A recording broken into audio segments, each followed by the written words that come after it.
Jenderal Zionis habis dieksekusi pasukan Hizbullah.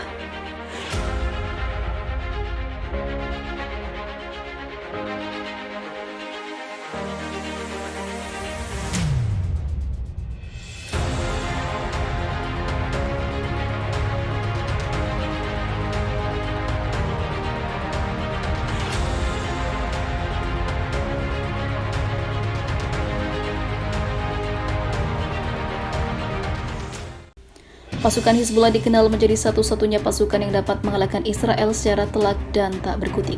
Sudah banyak tentara Israel bahkan ribuan yang mati dalam pertempuran melawan Hizbullah.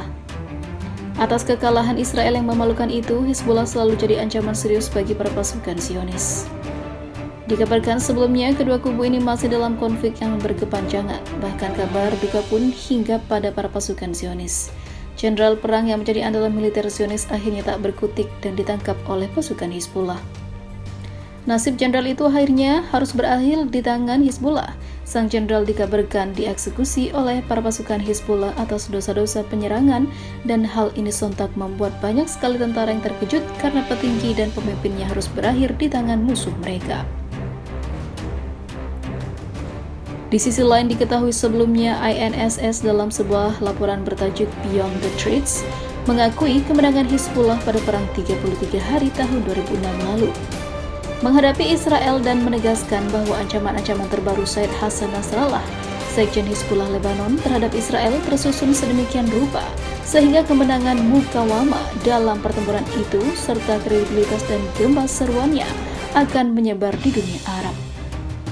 Menyinggung kemunculan Said Hassan Nasrallah di berbagai media dalam selang waktu singkat mengindikasikan kemampuan muawamah dibanding berbagai kubu internal Lebanon lain dan juga partisipasi kokohnya di kawasan demi kelangsungan mukawamah.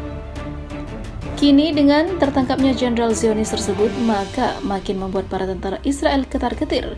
Jenderalnya saja berhasil ditangkap dan dieksekusi, bagaimana dengan tentara-tentara yang masih seumur jagung tersebut? Waspada tingkat tinggi kini makin menjadi-jadi. Tak banyak para tentara yang berani berpatroli di wilayah Lebanon yang dikuasai Hizbullah.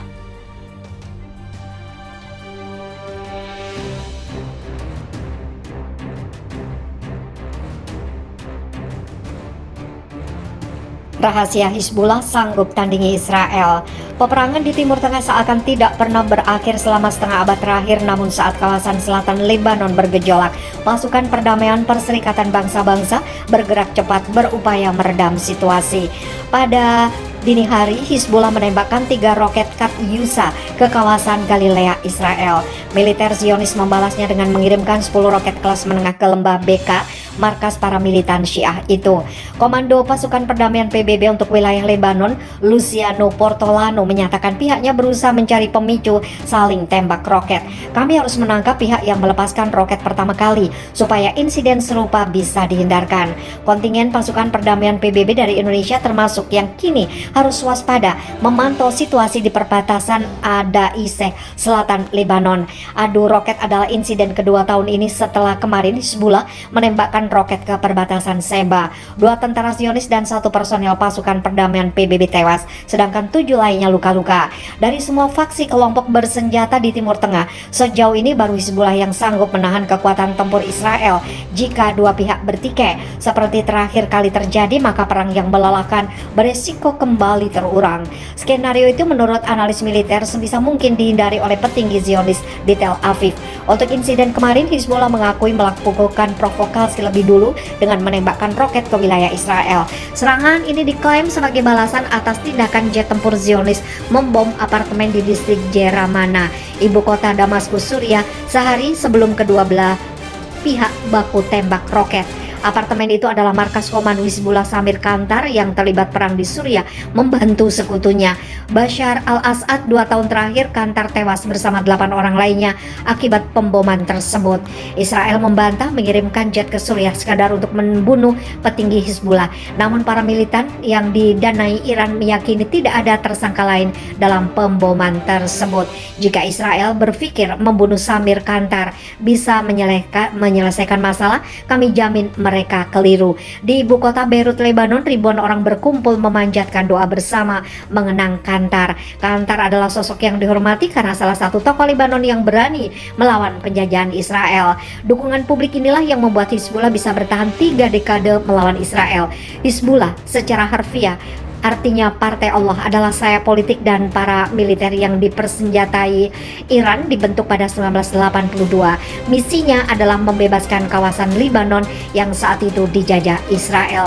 Hizbullah memperoleh pasokan ribuan roket buatan Rusia, kemewahan yang pada 1980-an tidak dimiliki organisasi perlawanan Israel lainnya.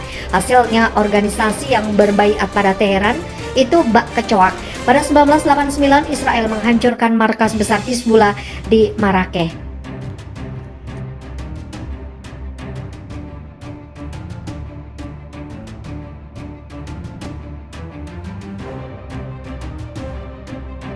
Mantan CIA intelijen Hizbullah terbaik di dunia.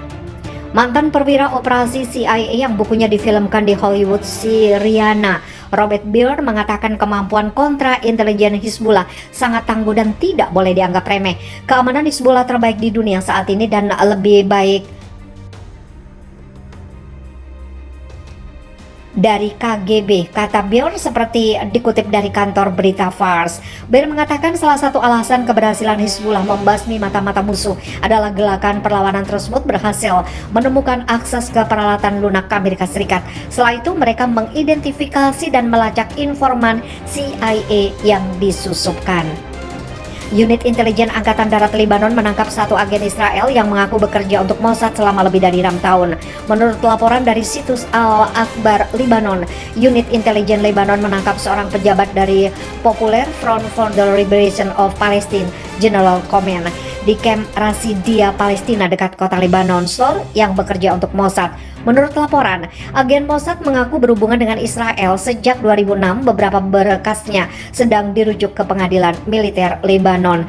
Tidak sekali ini, berkali-kali intelijen Lebanon berhasil membubarkan puluhan sel mata-mata Israel selama 3 tahun terakhir, menangkap lebih dari 150 mata-mata yang menyusup di Lebanon.